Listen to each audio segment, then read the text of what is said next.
Đây này, chạm vô gì đấy nó không sáng này, nó kêu là chạm vô luôn nó kêu tít tít tít tít tít, rất là hay.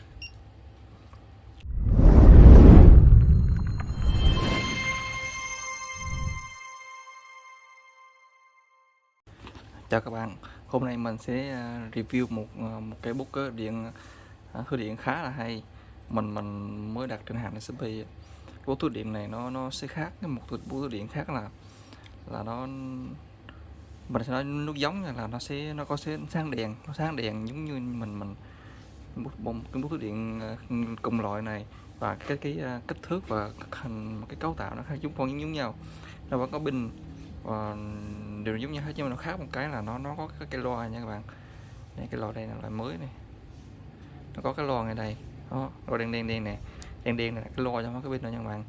Khi mình chạm mình tiếp xúc, mình rê cái bút lưới điện này vô cái dây lửa hay là dây nóng á, nó sẽ sáng đèn màu xanh, và nó kêu tít tít tít, chứ giống nó kêu tít tít tít vậy, hay lắm, chứ nó không có sáng đèn không. Còn bút điện kia mình cũng một loại như luôn, nhưng mà khi mình rê vào cái đèn này vô cái dây lửa thì nó sẽ sáng một cái đèn xanh. Đây nó có 2 led này, nó led trên led dưới các bạn, nó chưa led R1, led R1 đó. Thì cái bút điện loại kia thì nó sẽ sáng màu xanh và màu đỏ, còn nếu không phải dây lửa thì nó sẽ sáng xanh thôi.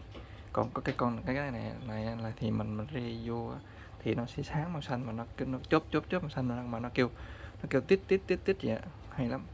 Cái loại đây mình đặt trên Shopee, trên nước ngoài, Trung Quốc, cũng rẻ thôi, cũng hai mấy ngàn một cái chứ không có nhiều. Bây giờ mình sẽ thử sửa cho các bạn xem nha. Mình đã chuẩn bị sẵn cái ổ cắm điện này, bây giờ mình sẽ thử cho các bạn coi nha.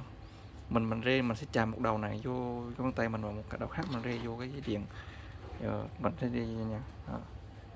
Ở đây dễ nè, các bạn, nó sáng không, nó kêu tít tít thôi các bạn. Nè, dây này dây mát nha, ở đây nó sẽ không sáng, đây dây lửa đó, nó tốp này, nó sáng, nó kêu tít tít tít này đó. Mình không động tay, mình không động tay vô nó cũng kêu nữa, mình không cần chạm nó cũng kêu luôn. Đấy không? Đó. Nó kêu tít tít tít tít, nó chớp vậy đó.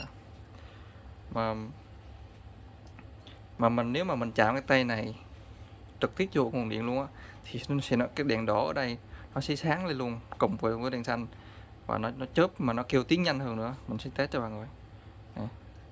Đó. Không? Nè, các bạn thấy không? Mình chạm vô cái dây lửa trực tiếp vô nguồn điện thì nó kêu tít tít tít tít tít, cả đèn xanh đèn đỏ mà nó kêu nhanh hơn. Đó. Đó. Các bạn thấy không? Đó. Đây này,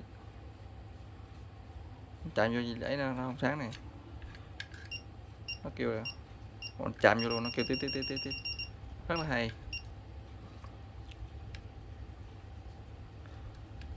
Đó, như là nó kêu,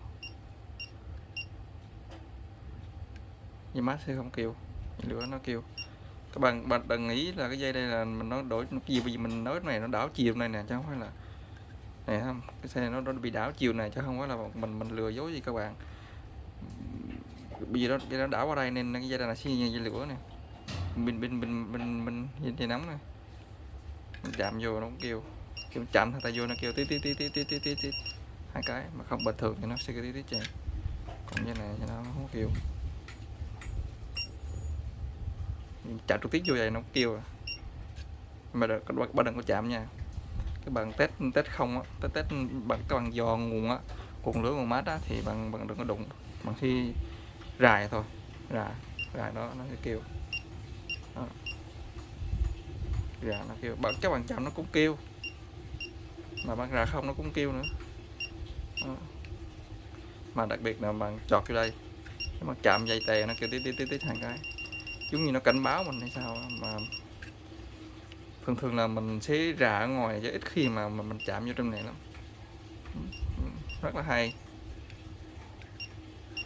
con cái này mình mua trên Shopee á, trên đặt ở Hàn Quốc á, có 20.000 một cái thôi. Nó hay, rất hay thiệt đây.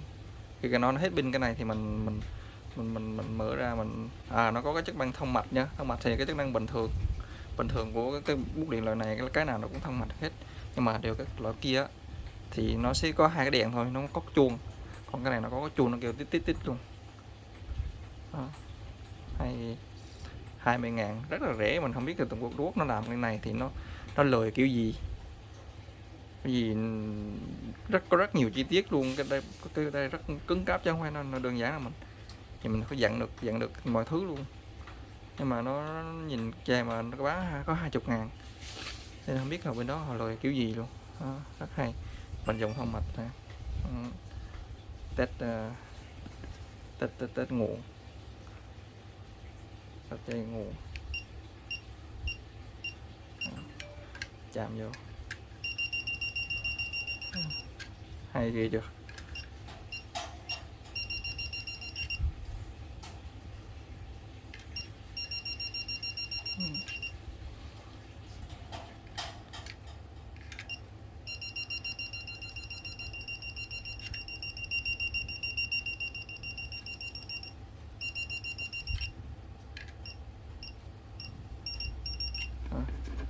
Rồi, các bạn muốn mua cái loại này thì lên Shopee bạn đặt nha, nó cũng rẻ. Bạn ghi bốc điện thử điện có đèn chớp sáng thì bạn đưa cái loại này, bạn chụp hình cái loại này cho họ gửi, họ ấy thì họ sẽ gửi cái loại này cho mình. Rồi, cảm ơn các bạn đã theo dõi kênh mình nha.